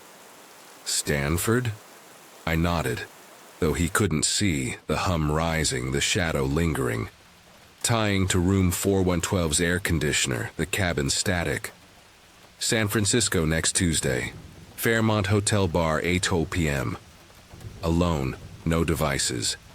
He hung up, the phone silent, the screen flashing black, the hum fading, the shadow faint, unnatural, the card's weight crushing like the cabin's folders, the hotel's plea. Tuesday's dusk found me at the Fairmont's ornate bar, a hum of business travelers clashing with the dread in my chest, the card and envelope in my jacket, like Dennis's hotel card, the cabin's hidden box. Rhodes sat in a corner booth, mid-50s, white hair, tanned face, a tumbler of scotch glinting, his eyes sharp, unlike Dennis's haunted gaze, but wary, like the bar's scan for threats. I slid into the booth, the card's ink a silent scream, tying to room 412's shadows, the cabin's static. "Dr. Hadley," he said. No handshake, voice clipped like his phone call, the bar's hum swelling. A shadow crossing the wall, faint, unnatural, my pulse quickening. "What did Carson share?" Rhodes asked, eyes narrowing, like Dennis's. Hotel stare at others. The bar's light dimming briefly, the hum rising, my skin prickling. "Project Threshold," I said, voice low, recalling the cabin's folders, the hotel's redacted files, the bar's wrong questions. "The void, Weber's encounter, the entity hunting you all." The bar's hum grew, a shadow curling deliberate, like the cabin's unnatural shadows, the card's weight tying to Dennis's warning. Rhodes's knuckles whitened around his. Glass like Dennis's hotel grip. The bar's light flickering, the hum a low chant, my heart racing. Carson drank too much, he said, voice steady, but eyes betrayed him like Dennis's bar lie of career change. Made him paranoid. The waiter approached. Rhodes ordered another scotch. I matched, the bar's hum swelling. The shadow lingering. Faint, unnatural. Tying to room 4112's patterns, the cabin's static. He showed me files, I said, leaning forward, like the hotel's press for answers. The bar's challenge. Government seals, medical records, your name on consulting papers. The bar's light dimmed. The hum of voice, not crowd, my skin prickling. The card's ink a silent plea, tying to the cabin's monitors, last night's entity. Rhodes swirled. His scotch, ice glinting. Like Dennis's bar drink, the hum swelling, a shadow crossing, deliberate, my pulse quickening. I consulted on brain trauma, he said, voice clinical, like room 4112's confession. The bar's light flickering, the shadow lingering, unnatural. 3 months peripheral, never in procedures. The bar's hum grew, a low growl, the card's weight crushing, tying to Dennis's hotel warning, the cabin's static. You knew what they did, I said, voice tight like the bar's press. The hotel's challenge, the bar's light dimming, the hum a chant, the shadow curling, deliberate. My skin prickling. Extended brain viability after death. Rhodes smiled, thin, like Dennis's hotel ghost smile. The bar's hum swelling, a shadow crossing, unnatural. My heart racing. They sold it as medical revolution, he said, voice low, like room 412's humanitarian lie. The bar's light flickering, the hum of voice, the card's ink a silent plea. When did you learn the truth? I asked, leaning forward like the hotel's press, the bar's challenge. The hum growing, the shadow lingering, deliberate, tying to the cabin's static last night's entity. What makes you think Carson's truth is real? Rhodes said, eyes sharp like Dennis's bar hiss at Clever. The bar's light dimming, the hum a low chant, my pulse quickening. 17 suicides, I said, voice steady, recalling Dennis's notebook, the cabin's folders, the hotel's files. All destroyed their brains. I found death certificates. The bar's hum swelled, a shadow curling, unnatural. The card's weight tying to room 412's patterns, the cabin's monitors. Rhodes's eyes flickered. Resignation, fear, like Dennis's hotel stare at others. The bar's light flickering. The hum a growl, my skin prickling. He downed his scotch, the bar's hum swelling. A shadow crossing, deliberate, my heart racing. What do you want? He asked, voice low like room 412's confession. The bar's light dimming, the hum of voice, the card's ink a silent plea. Confirmation, I said, voice tight, like the hotel's press, the bar's challenge. The hum growing, the shadow lingering, unnatural. Tying to the cabin's static last night's entity. Was Dennis right? What happens after death? The bar's light flickered, the hum a chant, a shadow curling, deliberate, my pulse quickening. Rhodes stared at his glass, long like Dennis's bar pause. The hum swelling, a shadow crossing, unnatural, my skin prickling. High-stress research, unethical parameters, he said, voice clinical like room 4112's lie. The bar's light dimming, the hum a low growl, the card's weight crushing. They break, develop delusions to cope. The bar's hum grew, a shadow lingering, deliberate, tying to the cabin's monitors, the hotel's patterns. You don't believe it? I asked, voice trembling. Like the hotel's challenge, the bar's press, the hum swelling, the shadow curling, unnatural. My heart racing. Belief doesn't matter, Rhodes said, tired. Like Dennis's cabin slump, the bar's light flickering. The hum of voice, the card's ink, a silent plea. Brilliant people destroyed themselves over interpretations. Don't follow. The bar's hum swelled. A shadow crossing. Deliberate. My pulse quickening. Tying to room 412's warning. The cabin static, why meet me? I asked, voice low like the hotel's press. The bar's challenge, the hum growing, the shadow lingering. Unnatural, my skin prickling.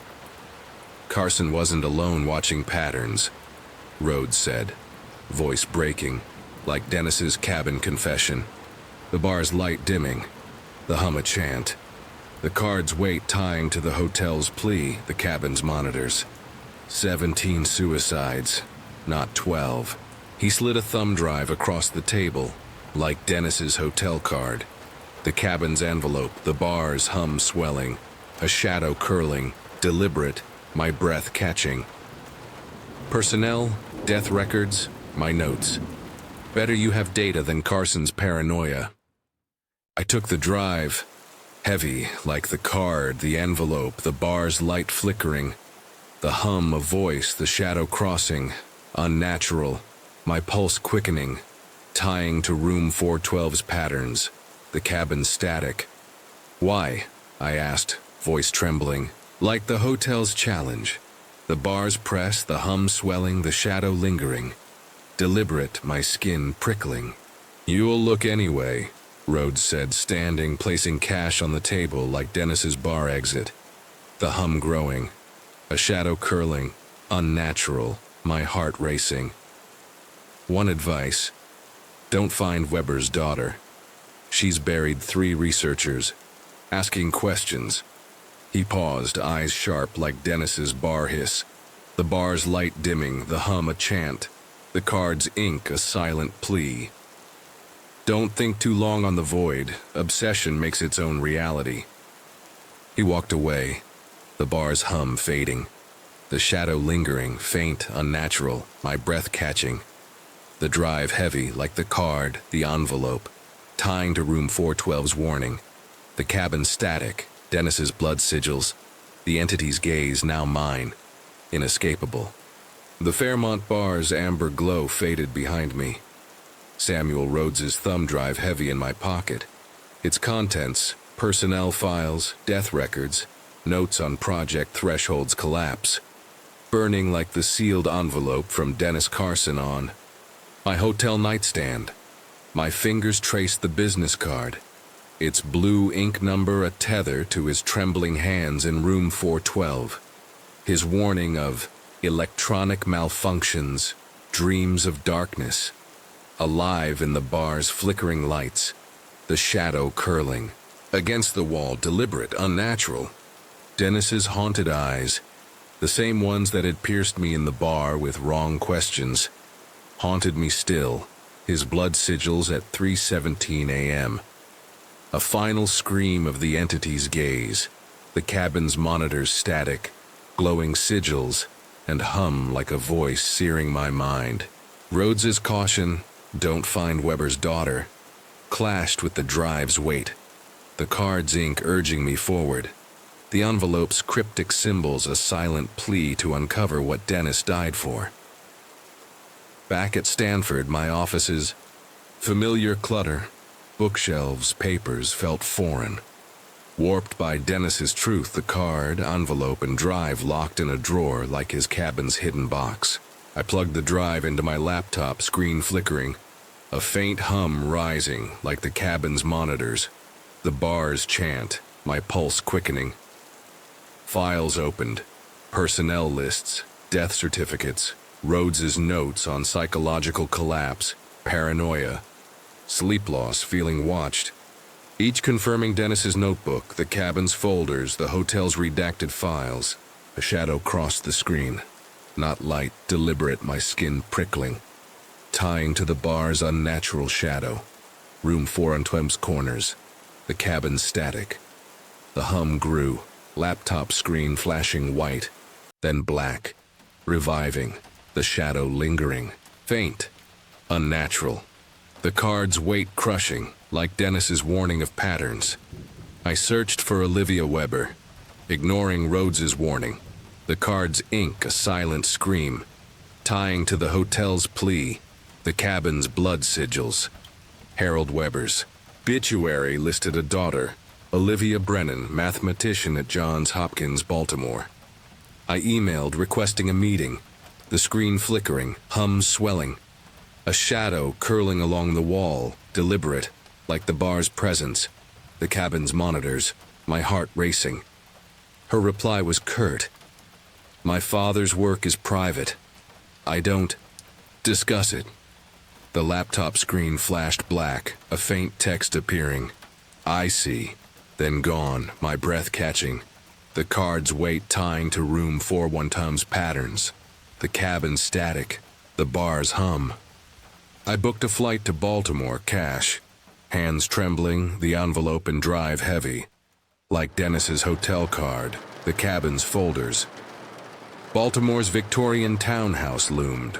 Olivia's silhouette in the doorway before I knocked. Tall, angular, eyes piercing like her father's in the cabin's photo. Unlike Dennis's haunted gaze. You shouldn't have come, she said, voice sharp like Rhodes's phone call. The house's hallway light dim, a shadow crossing, faint, unnatural, my pulse quickening. I held the card, envelope, drive, their weight grounding me, tying to the hotel's warning, the cabin's monitors, the bar's dread. 5 minutes, I said. Voice low like room 412's press, the bar's challenge, the shadow lingering, deliberate, my skin prickling. She stepped aside, leading me to an office, floor-to-ceiling bookshelves, framed equations on the wall, Weber's, like the cabin's whiteboards, sigils matching, glowing faintly. The hum rising like the bar's chant, my heart racing. You've met others, I said, noting her calm like Rhodes's thin smile, the shadow curling, unnatural, tying to the cabin's static, room 412's corners. 4, she said, sitting behind a desk, voice steady, unlike Dennis's cabin crack. 2 killed themselves, 1 vanished, 1 silent in Tibet.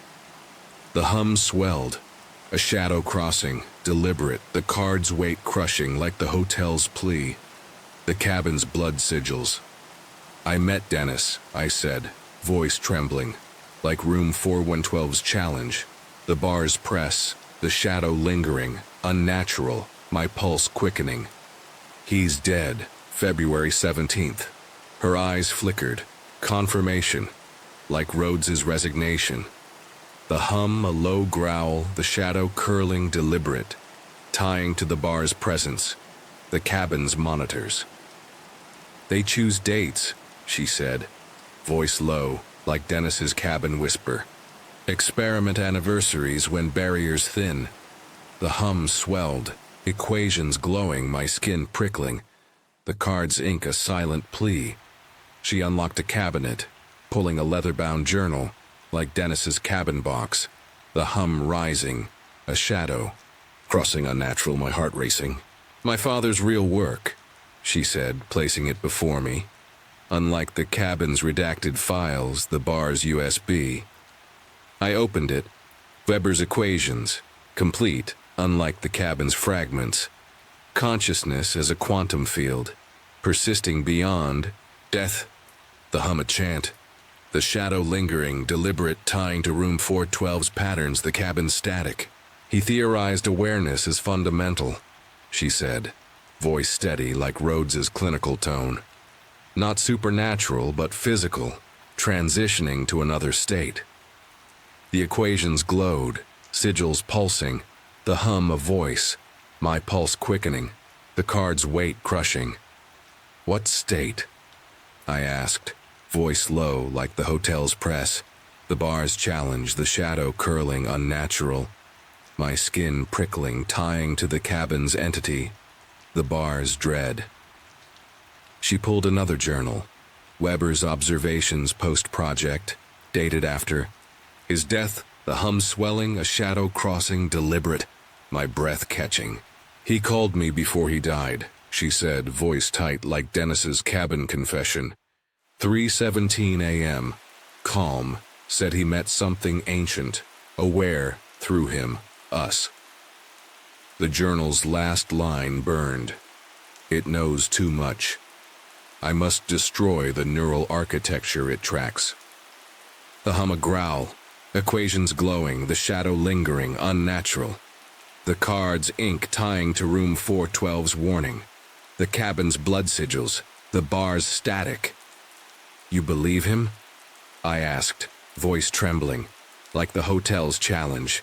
The bar's press, the hum swelling, a shadow curling, deliberate, my pulse quickening. I'm a mathematician, she said, closing the cabinet like Dennis's cabin lock. The hum a chant, the shadow crossing, unnatural, my skin prickling. I believe evidence. Something drove them to destroy their brains. She handed me a USB, like Rhodes's drive, the cabin's envelope, the hum rising, a shadow lingering, deliberate, my breath catching. His journals, digital. Don't make me regret this. The hum swelled, equations pulsing, the shadow curling, unnatural, the card's weight crushing, tying to room 412's patterns, the cabin's static, the bar's dread. At the door, she gripped my arm, eyes sharp like Rhodes's bar warning. The hum a voice, a shadow crossing, deliberate, my pulse quickening. His early work, she said, Princeton Archives, pre-project, theoretical foundation. The hum faded, the shadow faint, unnatural. The card's ink a silent plea tying to the hotel's warning. The cabin's monitors, the bar's static. I left USB heavy, like the envelope drive, the hum lingering, a shadow trailing, deliberate, my heart racing. Princeton's archive room was sterile. Weber's papers from 1958-1972 dense with math, anti-existence opposite of being, like his. Cabin equations, the hum rising, a shadow crossing the wall, unnatural. My skin prickling, tying to the bar's presence. Room 412's corners, the cabin static. A 1963 paper, Negative Existence, proposed a state actively negating existence, chilling in light of his entity. The card's weight crushing, the hum a chant, the shadow lingering, deliberate, my pulse quickening. An archivist brought a folder. Weber's letters with Dr. Anna Morris, 1991-1994. Discussing threshold consciousness. The hum swelling, a shadow curling, unnatural. My breath catching. Tying to the hotel's warning. The cabin's monitors. The bar's static. Morris, 74, worked at a Philadelphia hospice, agreeing to meet. Voice urgent like Rhodes's phone call. The hum rising, a shadow crossing, deliberate, my skin prickling. Her office was cramped, filing cabinets looming, the hum swelling. A shadow lingering, unnatural, my pulse quickening. Tying to the bar's presence, room 412's corners, the cabin static. Harold said someone would come, she said, voice steady. Unlike Dennis's cabin crack, the hum a chant, the shadow curling, deliberate, my breath catching. I'm not from the project, I said, voice low, like the hotel's press, the bar's challenge, the card's ink, a silent plea, tying to the cabin's folders, the bar's USB. Close enough, she said, unlocking a cabinet, pulling binders.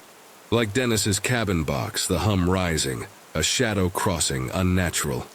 My heart racing. 47 years, over 3,000 deaths, she said, opening a binder. Handwritten notes on final utterances, the hum swelling, a shadow lingering, deliberate, my skin prickling. Since 1985, patterns, patients describing emptiness, something waiting, watching, no light, no peace. The notes burned, patients unconnected echoing Weber's void. Dennis's cabin files, the bar's records, the hum a growl, the shadow curling, unnatural, the card's weight crushing, tying to room 412's warning, the bar's static. Weber contacted me, she said, voice low, like Dennis's cabin confession. The hum swelling, a shadow crossing, deliberate, my pulse quickening. We corresponded on near-death versus final moments. Patience glimpsed the void before death. The notes confirmed, stark. It's empty but aware. Something waits, sees me. The hum a chant, the shadow lingering, unnatural, my skin prickling, tying to the cabin's entity, the bar's dread room 42's patterns. You've documented since? I asked, voice trembling. Like the hotel's challenge, the bar's press, the hum swelling, a shadow curling. Deliberate, my breath catching. 1,500 cases, she said, voice steady, like Rhodes's clinical tone. The hum a voice, the shadow crossing, unnatural, my pulse quickening.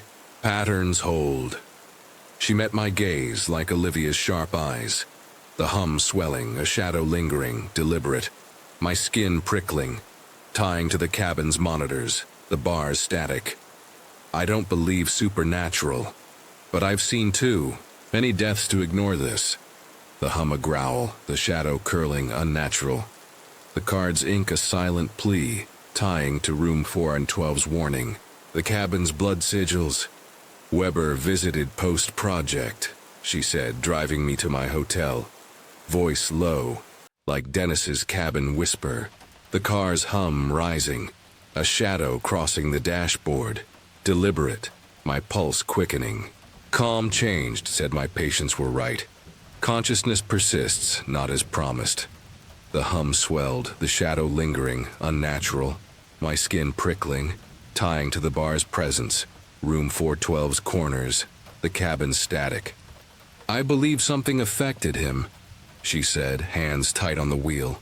Like Dennis's hotel grip.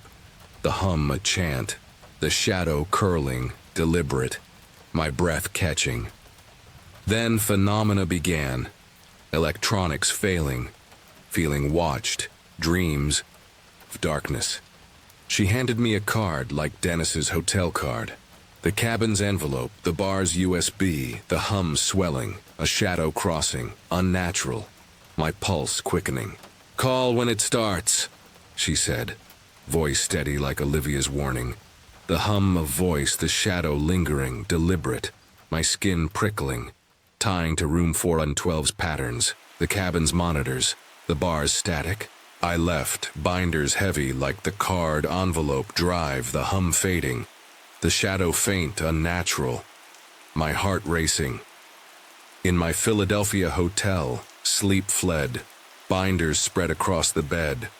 Weber's journals, Morris's notes, Rhodes's files, the cards weight crushing, the envelope sealed, the drive's truth burning like the cabin's folders. Room 412's plea, the bar's dread. My laptop died, unplugged, screen black, then revived. A blank text file open, words typing. I see you, Mark. My hands nowhere near. The hum swelling. A shadow curling along the wall. Deliberate, unnatural. My breath catching. Tying to. The bar's flickering lights, the cabin static. Room 412's air conditioner. I slammed it shut. Heart pounding. The cards ink a silent scream. The envelope heavy like Dennis's cabin box. The bar's USB, my skin prickling, the shadow lingering, faint, unnatural. I opened the envelope, trembling. A note with Nevada. Coordinates, a silver key, 4 words chilling. It knows your name. The hum a growl, the shadow crossing, deliberate. My pulse quickening, tying to the cabin's blood sigils. Room 412's warning, the bar's static. Las Vegas to Eerie, a storage unit. The key unlocking a lead-lined box. Dr. Zhao's letter. Oppose. Defeat the entity. With files, cassettes, journals like the cabin's folders, the bar's USB. The hum swelling, a shadow curling. Unnatural, my heart racing. Zhao's journal detailed quantum consciousness. Countermeasure theories, the hum a chant. The shadow lingering, deliberate. My skin prickling, tying to Weber's equations, Dennis's tapes, Morris's notes. 3 days in that motel, files consumed. Me, the hum alive, a shadow crossing, deliberate, my breath catching, the cards weight crushing like room 412's plea, the cabin static, the bars dread. Back at Stanford, I hid the box, the card, envelope, drive, binders, journals in a safe, the hum fading, the shadow faint, unnatural, my pulse quickening. I researched foundations, Zhao's countermeasures a beacon, the hum swelling, a shadow, curling, deliberate, my skin prickling, tying to the bar's presence, room 412's corners, the cabin's monitors. The Quantum Consciousness Research Foundation took shape, public face theoretical, private goal protection, the hum a growl, the shadow crossing, unnatural, my heart racing. I encrypted Dennis's evidence, Zhao's files, splitting them to 5. Colleagues globally, instructions to assemble if I fell, like his cabin's envelope. The bar's USB, the hum swelling, a shadow lingering, deliberate, my breath catching. Phenomena grew, shadows moved, laptop flickered, hum chanted. Dreams of darkness like Dennis's warning. The cabin's static, room 412's air conditioner, my skin prickling, the card's ink a silent plea. I documented each, correlating with research, patterns clear, the hum a voice, the shadow curling, unnatural, my pulse quickening, tying to the bar's flickering lights, the cabin's blood sigils. 6 months later, funding secured, the foundation's eye, lab hummed, a prototype quantum field generator, Zhao's design taking shape, the shadow crossing, deliberate, my heart racing like Dennis's tapes, Weber's equations, Morris's notes. That night alone, shadows gathered. Unnatural, the TV flickered, static chanting like the cabin's monitors, the hum a growl, the card's weight crushing, tying to room 412's warning, the bar's dread.